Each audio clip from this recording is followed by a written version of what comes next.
Good evening and welcome to the FITT Show, financial information for today and tomorrow. I'm Bobby P. Kinzer, And I'm Thomas Doty. and we are the FITT Show, financial information for today and tomorrow, helping our people get their finances in shape. Welcome everybody around the country and around the world. We got everybody and Lottie Dottie and joining us today, Dote, and we are very fortunate and we do not take it lightly. We thank you for your attendance. Joe, this is our 165th show, man. We've been rolling for over probably 2.5 years. Wow, it's a long time. Yeah, to be consistent too.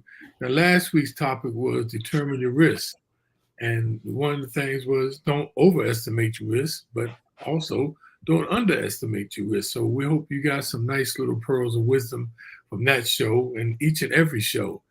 Before we kick off, though, we always got to give our disclosure statement because we're not fiduciaries, we're not licensed financial advisors. We are financial education instructors. That is a difference. We're not selling anything and we're not buying anything. Don't try to sell us nothing either. But just a couple of administrative things. We like for you to click on that like button and that heart button because that gives us traction as we go. That's how you reach more people on Facebook and on YouTube. Can you please subscribe and have your friends subscribe? And also have your friends share. You can share the Facebook with your friends. So please, we really, really would like for you to do that. The other thing is we really try to make this an interactive show. We're in a virtual studio. Dodie is in, I always get mixed up, is Charlotte or South Carolina? I'm a suburb of Charlotte in South Carolina. Oh, I was both right. And I am in Bowie, Maryland. But where you are around the world and around the country, you can interact with us by clicking on to the comment box. If you have any comments about anything we say, and opinions, or if you have some questions, and if you have some topics you'd like for us to cover at a future time, put that in there too. We're always looking for new topics because money is endless and it's atypical. It's not good or bad. It's just how you treat it. So remember that. So with that, Dope, today's show, we got a treat for y'all because some people have requested this, and it's called Plan Your Spending. And what's another term for a spending plan, Dope? A budget. So we want to be talking about planning your spending when it comes to a budget because a couple of people have asked us to have a show on that. So we like to fulfill your wishes, and we hope this is and useful to you all out there. So, Dope, tell me how you doing today, my good brother. Man, I am happy to be alive. Well, I hope you got some good news to tell us about the stock market because that's how we start this show, ladies and gentlemen. The top of the show, the hottest topic is the stock market. I wish I had some good news, but no, say it ain't so. Just like we had last August, we had a big drop in the market. We had the same thing this past week. Overall, it's not too bad. The S&P is only down 1.6% or 89 points. NASDAQ took a bigger hit. It's actually recovered a little bit from the big hit it took. Microsoft's down 5. Sorry, I keep messing up. Tesla's had a big jump. Everybody's back on the Tesla bandwagon. It's up 12%. Yeah, Tesla's the only one up, right? Yeah, Apple's down. Pfizer's flat. Nvidia's down. And it's really in the growth area. Just like what happened in August, it was the manufacturing sector coming in sluggish and the market reacting to that, with the thinking being that maybe we won't get the so-called soft landing and that we're going to go into a recession because the manufacturing numbers have been so bad and they've been consistently bad and they've been trending bad.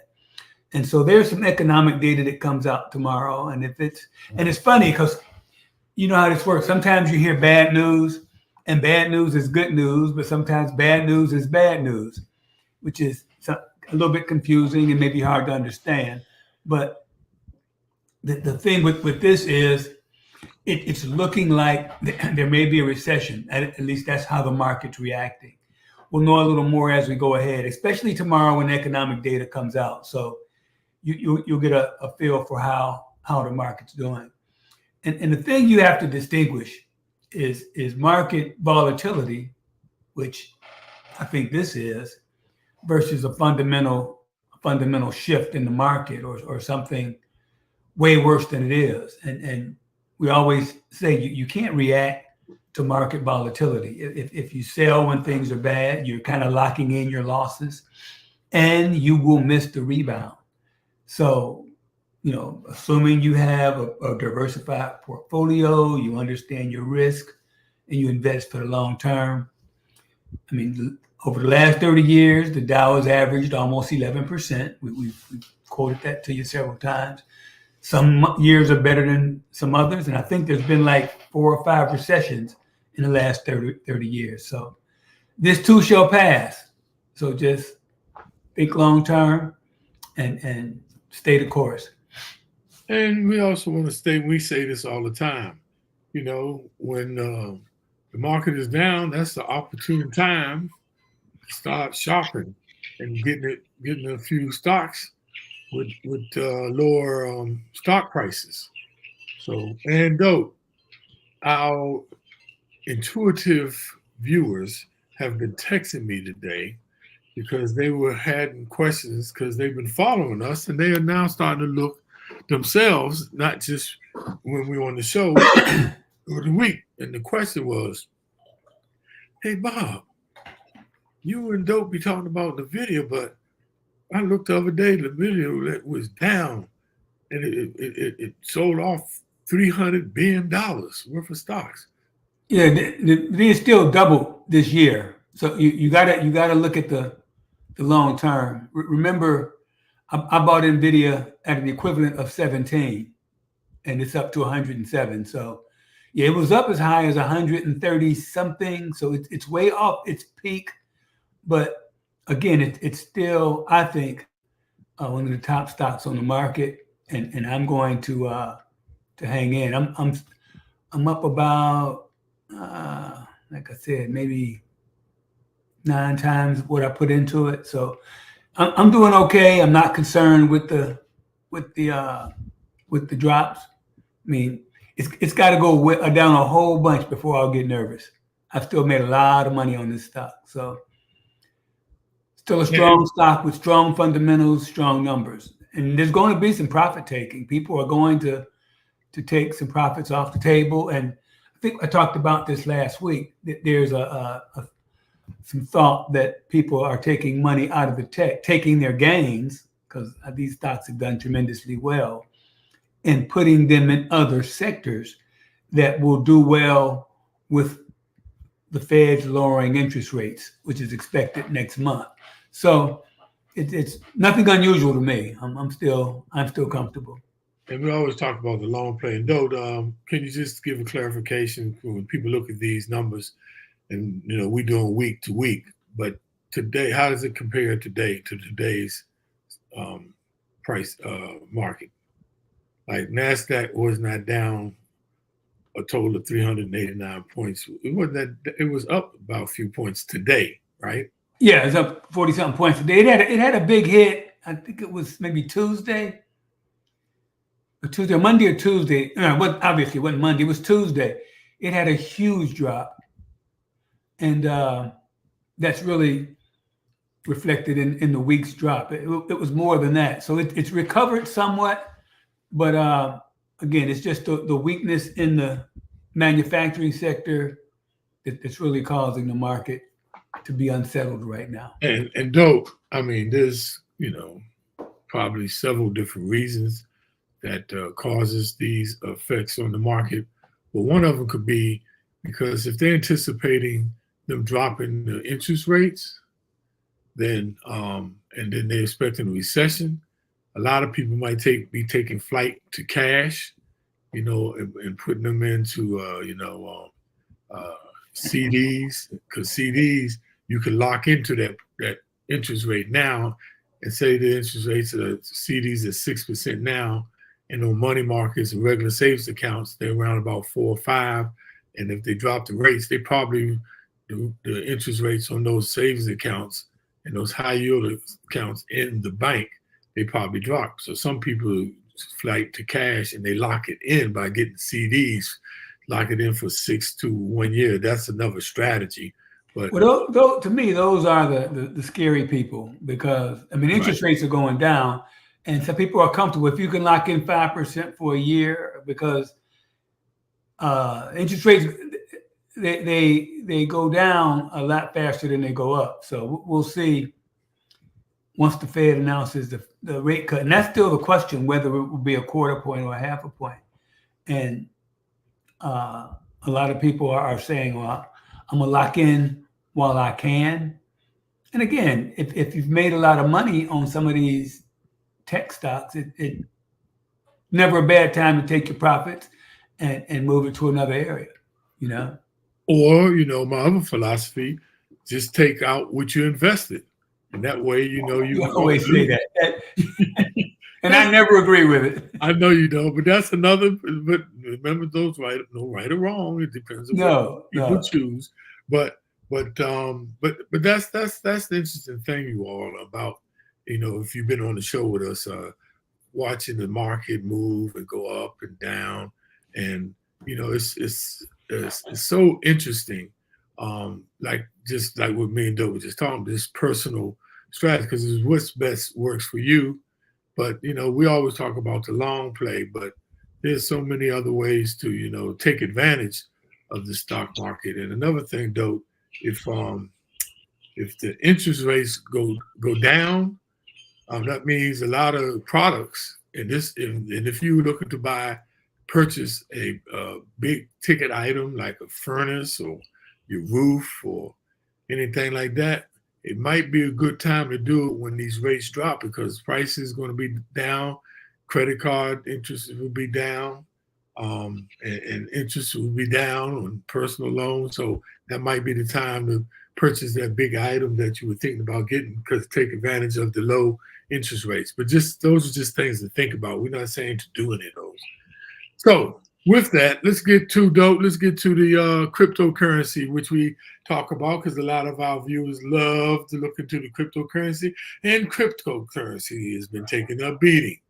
The total market is down by 6%. 6% is down by $114 billion, because right now the cryptocurrency market cap is at $2 trillion. And the Bitcoin, the number one, we usually just track the top 9, and the number one is Bitcoin. And Bitcoin has been really taking the beat. It's down $3,210.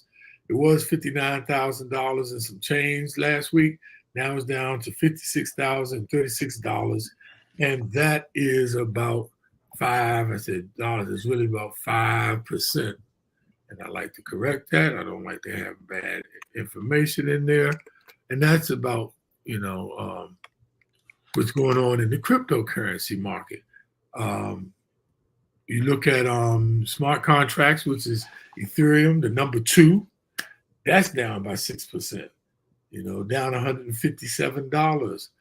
And we were the Tether, which is the stable coin, which is pegged to the dollar, but not all of it is to a dollar. Sometimes it's just other assets, but it's probably one of the few cryptocurrencies that is backed by anything. All these other ones aren't. Then you got Solana, which we always track, that's down 8%. And the famous Elon Musk and Mark Cuban's Dogecoin was staying at the number 9 position, and it's down 20%. Down just 2%, but that's 20% to 98 cents. At one time, it was over like $3-4. So that's what is happening with the cryptocurrency market. You all keep an eye on it, and like we always say, make sure you're using money that you are willing to lose. It's very highly speculative. All right, though, with that, let's get into our topic of the day. Do you plan on spending, or plan your spending? which is very important to know. Yeah, and Bob, one of the issues when you're trying to get ahead or save money is you always think you want to have fun, you want to hang out with your friends, and typically when you're hanging out with your friends, you probably get into spending more money than, instead of thinking about saving. You're out for drinks, you're buying tickets to shows, you might go shopping with somebody, you might go to dinner and buy drinks, or there's a lot of things you could spend money on, vacations, and those costs add up, and your friends typically can influence you on that. And in some cases, you might be a little leery about telling your friends, or saying the magic words, I can't afford that, or I'm not going to go out. I mean, nobody wants to be a party pooper or appear to not have money. So a lot of time it's that pressure, that peer pressure that gets you maybe out of your budget. But it doesn't have to be that way. You can kind of make a stand. There's a wave going on TikTok called loud budgeting, in which it encourages you to speak up, set your boundaries without feeling guilty or without having to make up a story about why you can't spend money. So there's this loud budgeting.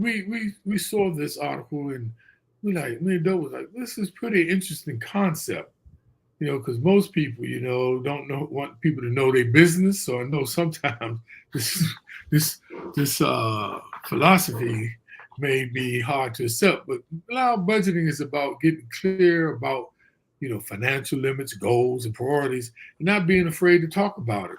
It's essentially, a way of a mindset shift that helps you stand up to friends and social pressures. But it also is a good trick for anyone looking to save, So here's how, here's what, some of the things on loud budgeting trends that we're going to talk about in the context of the whole context of y'all of budgeting. But, do we want to talk about loud budgeting to start it off?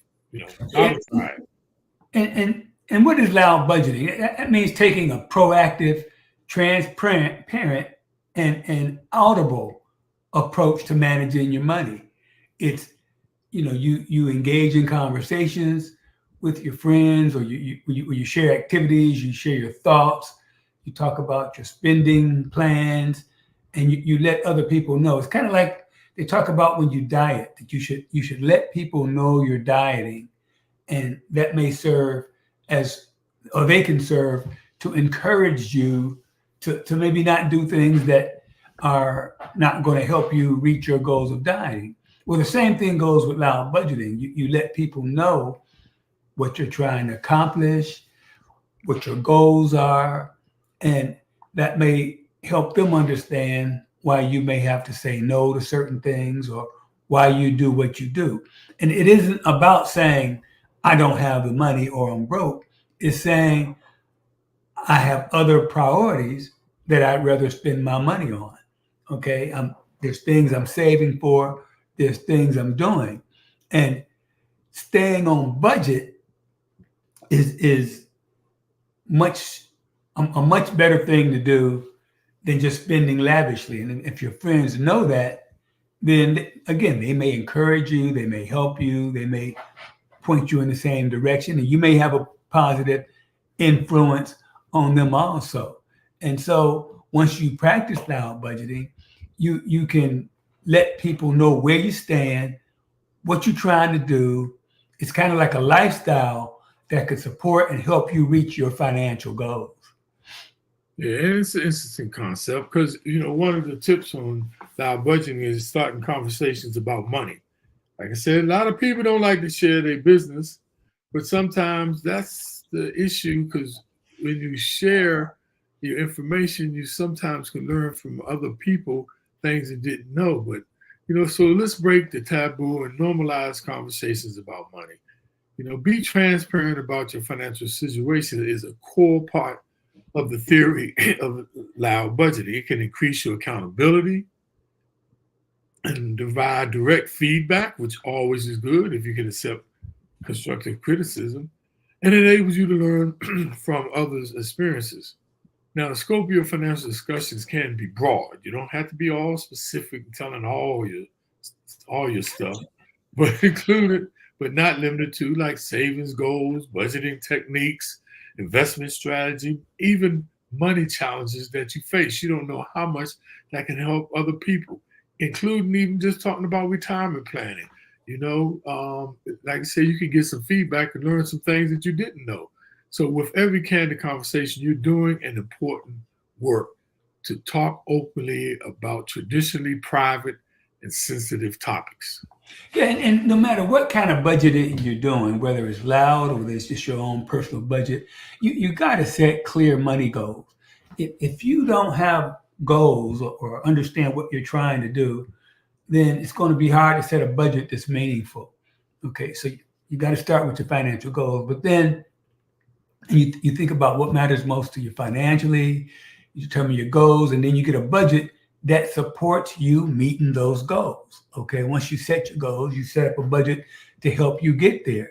And it could be like saving for a house, saving for retirement, saving to pay for college, saving for a vacation, whatever it is. You're going to talk about it, you define your goal, and then you set up your objectives, which is your budget, to help you meet that goal. So when you do this with other people who are like-minded, who are trying to accomplish the same things, it makes it easier to share information, to share knowledge, encourage each other, keep each other on the right path. And it's just, you'll know more. If they learn more, you learn more, and you share it, that's going to be more information that you guys have that's going to help you meet your goals. Now, I know this might be a reach for some of y'all, but I mean, just have an open mind as we go through this, because it takes a little different take on this, especially sharing financial objectives like what Dope was just talking about. Because large budgeting, you can, if your friends want more financial motivation, then you can create spending and saving challenges that make financial responsibility feel more fun. Like, and establishing shared money goals also creates opportunities for loud budgeters to organize money meetings, to maximize mutual support and accountability. And that's what's so important, you all. A lot of times where we fall short, especially in these days and ages, is accountability and responsibility. A lot of people are not just taking responsibility and accountability. When you share with a team, that's how I used to be so great about sports, especially team sports. When I played basketball, you were accountable for you, but also by you being accountable for yourself, you help your other teammates. So that's why sharing actually financial objectives is not a bad thing, and it can help you leverage the strength in your community. Yeah, and if you again, you learn about it together. That's two people who know a lot more, and that's Right. just going to help you reach your goals. Another thing, you can celebrate financial achievements together. You both can, as you accomplish things. That's got to be a good feeling to know you're on the road to meeting your goals. And so you're sharing information, you're sharing achievements. And again, like Bob said, you don't have to let everybody know everything about what you're doing. But the big things, which are going to be pretty evident to people, if you're saving up to buy a house, or if you're to go on a vacation, those things are going to show. And there's nothing wrong with sharing it. We talked before about how a lot of people don't like to share information that's personal to them. And you don't have to share everything, but your overall budgets and things that's going to help you reach your goals, it may be good to have somebody that you're working with who is like-minded, and you guys can work toward accomplishing your goals together. Now, this one I don't think we do enough of, because we get down when things don't go our way, or we make the not wrong or bad decisions. But you need to celebrate your financial achievements. Now, without budgeting, enabling so much group learning and group accomplishments, it only natural to celebrate your milestones together. And that's can be the fun part of live budgeting. You can set up occasions, and without breaking the bank, acknowledging your own and your friends' financial accomplishments can help everyone stay motivated. And especially in these days and age, these days, you all, with all of this division, and we talking about should be talking about loving our enemies, and we talking about hating enemies. This is a good time to come together. We're better on working out towards a major money goal to make sure you celebrate. So make sure you celebrate your continued progress proudly, loudly, and every regular moment that you can. And then you gotta fight that fear of missing out, which is usually what happens when you start a budget. You feel like you're missing something, and which makes sticking to a budget extremely difficult. And even if you're a loud budgeter and you're working with somebody, you can both have that fear of missing out. And it's important to take steps to make sure you stay the course. So you got to plan budget-friendly activities that keeps your calendar filled, so you aren't just sitting around feeling broke or feeling like you aren't ever having any fun. And prioritize your budget on spending on things that you enjoy most. And as in any budget, try to eliminate spending money on things that you don't really enjoy or things that don't add value to your life, things that you aren't utilizing, or things that just don't bring you joy. Just eliminate those from your budget and prioritize things that you enjoy. And focus on your long-term money goals. And we've talked about this before. Learn to value the amount in your banking account as opposed to things that are either hanging in your closet or in your garage or a meal that comes and goes. I mean that seriously, comes and goes. That was a joke, Bob. But, yeah, that was a good one. But I'll let you do the jokes. Okay. But again, focus on your long-term goals. Try not to get caught up with that fear of missing out. Focus on what you're trying to accomplish. So we're just introducing this concept that we came across called loud budgeting. So we just want to first share that with you as a tool that may help you with your budgeting. So with that, you got to stay loud. Now, adopting loud budgeting as a lifestyle means recognizing the benefits and staying the course. That's really the crux of loud budgeting. And you can adapt loud budgeting in a way that fits your personality. I'm talking about yelling, going on top of a mountain, yelling out all your business. But you're likely to get the most benefit from loud budgeting if you're consistent with your financial habits over time. Now, here's some ways that you can stay loud. Speak what you feel about any money situations. In a lot of relationships, marriages, relationships, a lot of people, spouses are afraid to speak up, what they feel. But it's very important that a person, hears what you're talking about and know that you're passionate about it. And, it may help. Keep sharing financial knowledge with your family, friends, and, especially your children, nephews, grandchildren, nieces, but be proud of your money accomplishments, even if you occasionally face setbacks.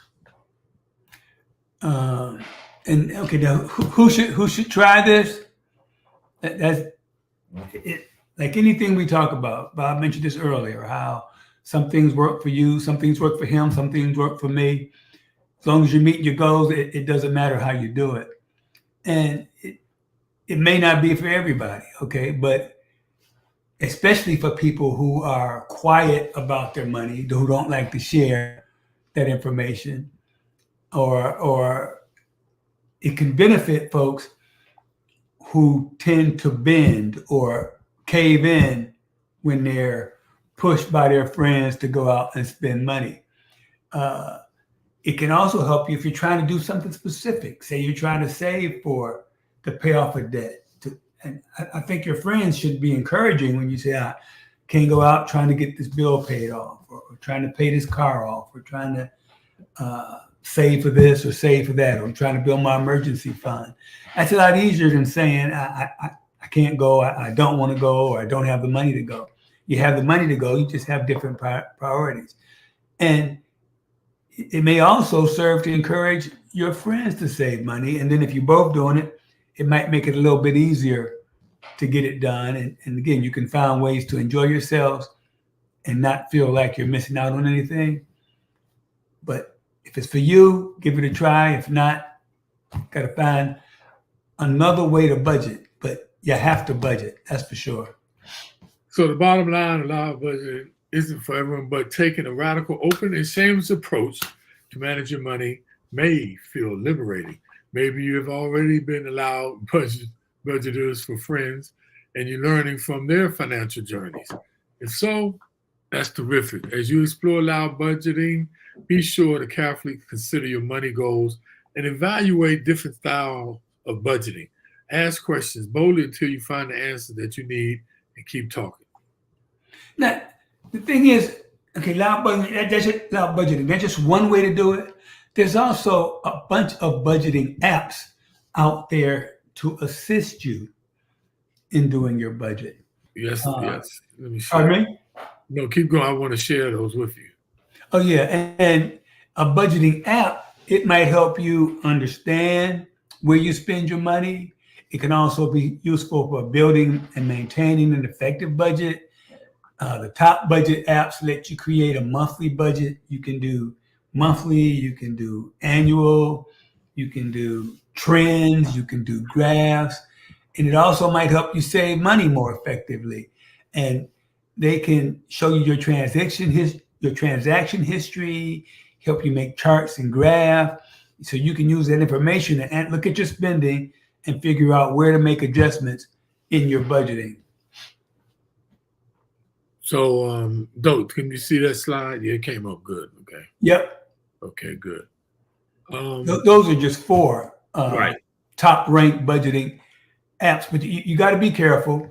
Just like anything else, some they start off free, then they try to get you to obviously to spend money. That's what businesses do. But you may choose to just use a spreadsheet, but some of these have some pretty good attributes that might help you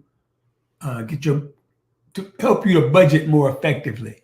And give them a try. Like I said, I think all of these are free. I believe they might have options that cost money, but the options that I think that gets into a little more complicated budgeting. And all we are pushing is that you got to have a budget to know where your money's coming in, where your money's going out, to look at your spending, to see where you can make adjustments. And you can do that with a spreadsheet, but these budget apps may make it a little more clearer for you. Or if you're a bean counter like me, you just might enjoy working through these apps and showing all your spending and doing charts and stuff like that. But these are just things we're throwing out to give a try if you're interested in looking for ways to help you budget. Right. So just a few things, but why use a budget app? Did you sort of cover that though? Yeah, but you can mention a couple more things. Okay, right, because the budget app can help you understand where you spend your money, but it also helps, maintain an effective budget. Because the key, you all, about budgeting is putting it down, getting it outside of your head. That's why, we say, we're going to talk about a spreadsheet versus writing it down. But the key is to write it down, get it out of your head. And these budget apps really help because there's so many out there, and it can help you be more and save more efficiently. Yeah, and a lot of them have situations where you can interface, you can download your information, you can have your checking account go in there. It's just ways to make it easier so you can see your total picture. And again, for some people who aren't techie, it may be helpful in that it kind of simplifies the process so you don't have to worry about creating a spreadsheet and doing summations of certain things. I mean, some of these budgets that you use your check, if you write a check, it can actually use who the check is written to put it in a specific spending category where you can create your own categories of spending just to lay out where your money is going. And remember, one of the key benefits of using a budget app or any other tool that you have, the key is that it gives you a big picture view of your financial situation. Making many budgeting apps let you link different types of bank accounts, like those say investment account, credit cards, loans, and you're able to see all your accounts in one place and see how you're spending versus saving. So budgeting apps helps you build better money habits.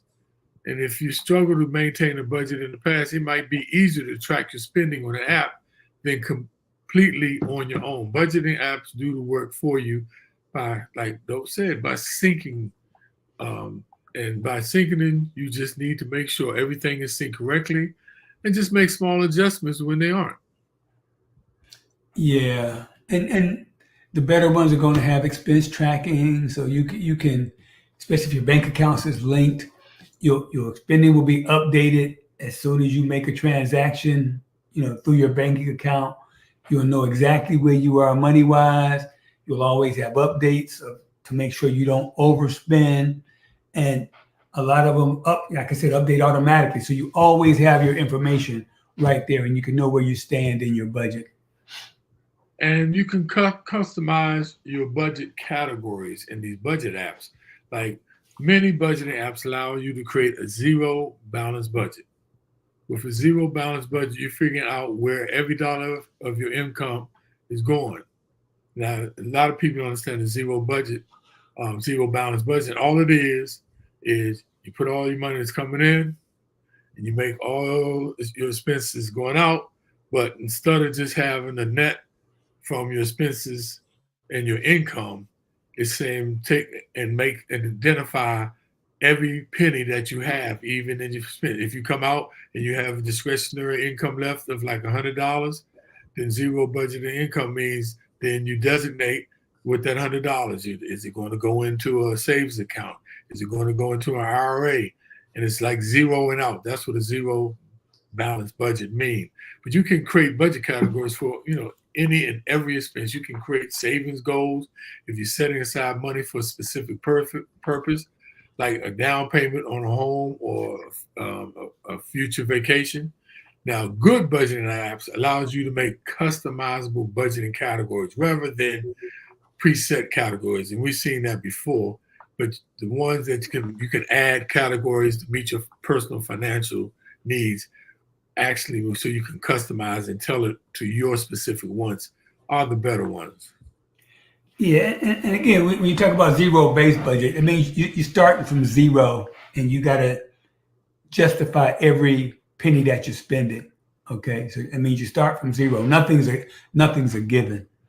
Okay, and so just a reminder on those budgeting apps, if you go out look at one, just make sure you don't get caught up in the paying for something that you want to pay for. A free budgeting app is going to quickly help you figure out where your money's going. And it may be missing when you talk about the subscriptions where you have to pay. It may do some extra things that, again, may be worthwhile to you or may not. It may do trends and may analyze your cash flow or might help you save for a particular thing. Or if it's a subscription, it may also incorporate your credit card spending. And so it throws that in with your bank account. And a lot of times they'll offer a free trial or a free plan to help you try it out first. And again, anything that's going to help you identify your spending and control your spending is going to be worthwhile having. So how do you choose a budgeting app for you? Now, to find the right budgeting app, you need to know what features you're looking for. Are you looking for ways to cut back on spending? Do you want a free plan or a subscription plan for your budgeting app? Do you want a detailed breakdown of your finances or a more general overview? Knowing these answers to these questions can help narrow down your options. If you have your eye on a few budgeting apps, you can try out the free trials or free versions with each before settling on the right one. That way, you can see if the interface is also user friendly and manageable for the long term. Yeah, and again, whether you're using an app, whether you're using spreadsheet, whether you're using loud budgeting, you got to look at where your money's going. You got to make sure where your money is going reflects your goals and your values. That's the most important thing about this, to make sure your money is going where you want it to go. So at some point in time in the future, you'll be where you expect to be. Okay. And that budget is going to help you get there. And it's going to make you think about spending on things that don't help you reach your goals. So that's the value of effective budgeting, whether you use an app or whether you use a spreadsheet, or as Bob always says, whether you write it on the back of a napkin. And that's very key. That's very key.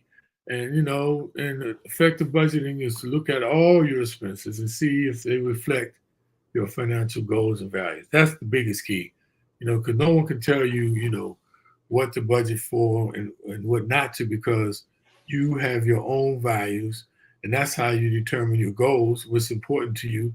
And then you go and look for a budget that fits you. And it has certain, and if you have certain goals that are higher priority than others, then find ways to reduce the spending in those categories that aren't a priority for you.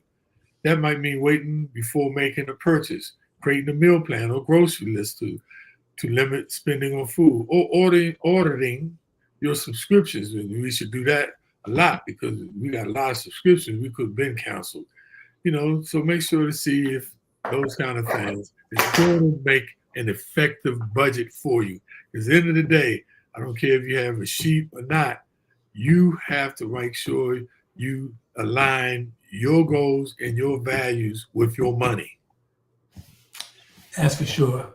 So, nope. Once again, we covered a lot on that thing. By the way, I'd like to open up. Does anybody have any questions they have about budgeting? Please do that before we go to the summary and takeaways, because the bottom line, you all, is you have to do this. And for so many people, and everybody, what's so interesting, though, I used to watch my mother, and she had her own little style, right, on how she did it. I don't know how she did it, but she had a process, and it worked, so. But unfortunately, your mom was probably like my mom, and they were forced to budget by only spending what they had. Right. And not having any extra. Right. Whereas now most of us are doing better than that. And we have extra, but we may not always use it as wisely as we should. We may not always think about the future as we should. And as we always tell anybody, and I try to drill in my kids' head, is you save first. You put your money away first and then live on what's left. So whether you budget or not, as long as you are investing a good portion of what you make, you're probably going to be okay. The next step from that is to budget, to know where your money's going. If you aren't budgeting, you don't know if you're wasting money. You don't know if you could be saving more money, if you could be putting more money away, if you could be investing more money. Again, you have to put it on paper to see where it's going, to see where you can make adjustments. And, you couples out there, we cannot overemphasize how much you need to talk about it. And I know it's sometimes one person has one idea on how things should be spending, another person has another idea. And sometimes there's a disconnect and people don't like to talk about it. But you need to have that conversation about, budgeting and what's important to you. And I'm telling you, I've seen so many people, and we know most of divorces are caused because of finances, and that's because people don't know, where $1 is coming from. No, people don't know where it's going, and we got it. We cannot, overemphasize how much budgeting is, you all. So that's why we always want to be there. And one more point to that: if you do work with somebody, you're setting up a budget. At least you can be on the same page and have, because as Bob said, you have arguments, but if you both agree to what you're going to do, that should limit the amount of things you argue about, and you both should buy in to the long-term plan. And just like with loud budgeting, if you have two folks who agree on what you're doing, then it's a lot easier to reach those goals. Yeah, Garnett said the best budget is it a need or want? And that's where a lot of people do fall into that overspending. So many people overspend. A lot of people overspend because of what do you call it? Confirmation bias. They convince themselves to spend their money. Like, I done worked hard all my life. I deserve to spend it on these things. And that's where things get a little bit disrupted and out of whack. So with that, and by the way, before we go into the summary takeaways, I'm putting this out to you all out there who are listening. Do you have any other questions about budgeting? Are you struggling with budgeting? Do you want to know, why am I struggling with budgeting, or where do I need to start? Any questions like that? Because I take it, I don't see any questions, then I figure everybody is really doing a good job at budgeting. But just want to take a second or two to give you a chance if y'all had any statements, or tell me what y'all feel about budgeting. Like I said, we like to make this interactive, and if you don't, that's cool too. But I want to give you a chance to speak out, because this is a part of though? Loud budgeting. Have a conversation, and what you've been thinking about may help somebody else out. So anyway, with that, and if you still, we can. Oh, okay. My sister Nola said, I've learned how to not to overspend at the grocery store by purchasing only what I need. Food these days spoil quickly. Yes. How about this one? I know a lot of people, though, because we've gotten, like you're saying, so fruitful, have a bunch of food in freezers that stay in there and overfreeze. I had a friend overfreeze, yeah. That's the thing of it, because we ain't had no freezer. We grew up because there was 7 of us, and my mother, uncle, and an aunt. So we ain't had. Did we ever freeze? No. Do we ever freeze it, Nolia? I'm trying to remember. I don't think we did. Do you have any sample templates to share? No, we don't have any sample templates to share. Only because you can go out there and put in sample templates, sample budget templates, and a whole bunch will come up. And we didn't want to recommend one over another, because like I said, we're not selling anybody's product, and we're not trying to boost any product. And there's so many budget apps, and there's so many that are free. And remember, we tried to tell you, the difference are going to be some going to have way more features if you want to have a more complicated. But most of them have, income expense, and then it gives you supplemental income from once you minus your expenses from your income. So, but there's several out there, y'all. So that's why and the key thing is just something, one, to list what your income is, list your expenses, but 2 is to analyze those. Look at where your money's going, whether it's via your credit card bill, your credit card statement. And it may be a little time consuming to take your credit card statement. And a lot of credit cards will do this for you, will categorize your spending, whether it's meals, car expenses, utilities. And that's what you want to have is to look at those groups of expenses to see, again, where your money's going. And some of those, obviously, you have less control over. But as Babeja's sister said, as far as shopping, having a grocery list is the first step to making sure you don't overspend, that you only buy what you need and never go hungry, because that's got me several times. When I go to the grocery store hungry, I end up putting a whole lot more in the cart than I should. So notice that she creates her budget in Excel, and Modus Thing said your bank will also. Can you clarify that? So, dope. I'm gonna do this, man, for the people tonight. We're gonna have a contest, right? This is the FITT Show first ever contest, right? For the first person to put in the comment box why you think people don't budget. Everybody know about budget, but why in the world? So the first person put comment in is going to win a free trip to the Bahamas. First person to come up why you think people don't budget. That's always the question when I'm teaching classes, because everybody know about it. Oh, here we go. Oh, okay. Modestine said catalog your spending. They don't want, okay, Rodney, they don't want to know the truth. In that one, that's good, Rod. Good one. That's a good. They don't want to know how much money they're wasting. Rodney, wait a minute.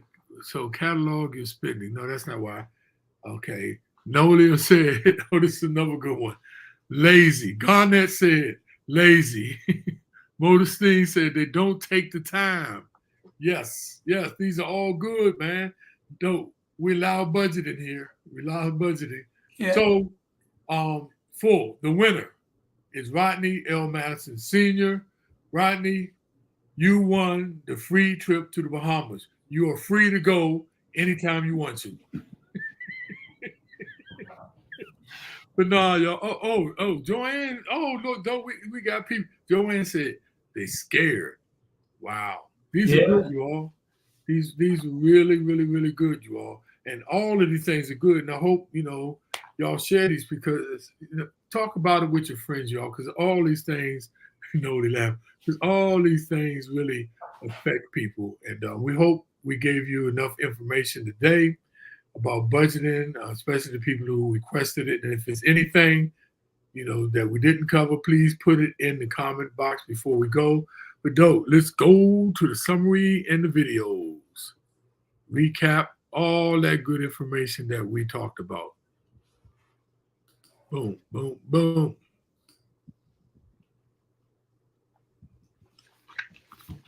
All righty. Who's going first? I guess that'll be you, though. Yeah, budget is the key to money management. I think we said the most important thing is setting your goals, but right under setting your goals is budgeting and knowing where your money's going, having a plan for where your money's going, understanding where your money's going, and adjusting where your money's going. So budgeting is key to managing your money. The next one is, it don't matter how you do it. Like Nike said, just do it. It's so important, you all. And, I know y'all think don't think I'll be trivializing it, but I just put it down, you all. But it's so much easier. They got budget apps that would do the subtracting and adding for you. And it also do some of the long-term projections for you. But if not, at least put it on a piece of paper. But it's so important, you all, that budgeting is one of the key reasons why people end up overspending, and then it's the snowball effect. They get in so much debt that it becomes an albatross around their neck, and it weighs them down, and then one thing leads to another, anxieties and pressure, and then bad health. Budgeting cures. Yeah, and loud budgeting can relieve pressure.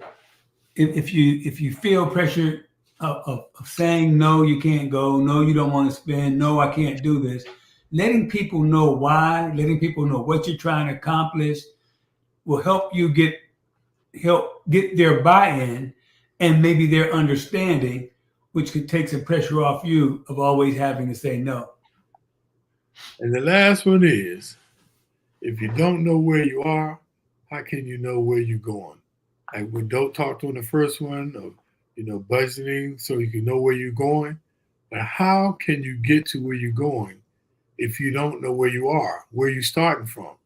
Like both of us can be going to Pittsburgh, but if I'm starting from Bowie and Dope is starting from Charlotte, it's a different path. So not only understand where you're going, understand where you are so you can map it out correctly and make sure that you get and reach those financial goals that you really are trying to accomplish. So with that, we covered a lot. If you want to go, pay for it. Yeah, you're right, Modestine said. Yeah, you got it, Modestine. The prize was you're free to go. If you want to go, pay for it. Yes. Thank you, Ma. You got it very well, what I was saying, Modestine. But Rodney, let us know how the Bahamas was, man. That was a great answer. So with that, you all, thank you all so much. Another show next week. We're here every week, 8 o'clock p.m. Eastern Standard Time. Are we still in daylight time? Yes, we're Eastern Daylight Time. Yes. So thank you all for all your participation today. That was a good thing, Dope. Like I said, if you have any other comments about budgeting, please feel free to put it in there. We'll still get those messages. But Dope, I like to leave you with the quote of the day.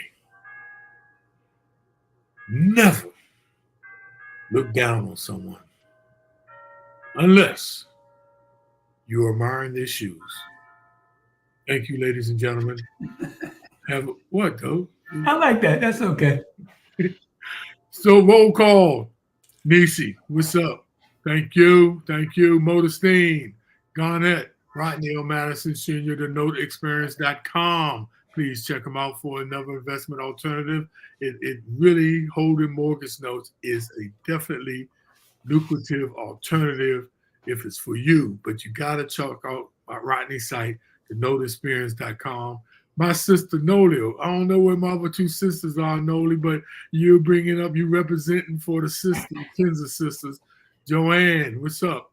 Garnett, I mentioned that. Modestine, what's up? Out there in South Carolina. And Nolia, and wait a minute, we got Deborah Doty. Hey, what's up, Deb?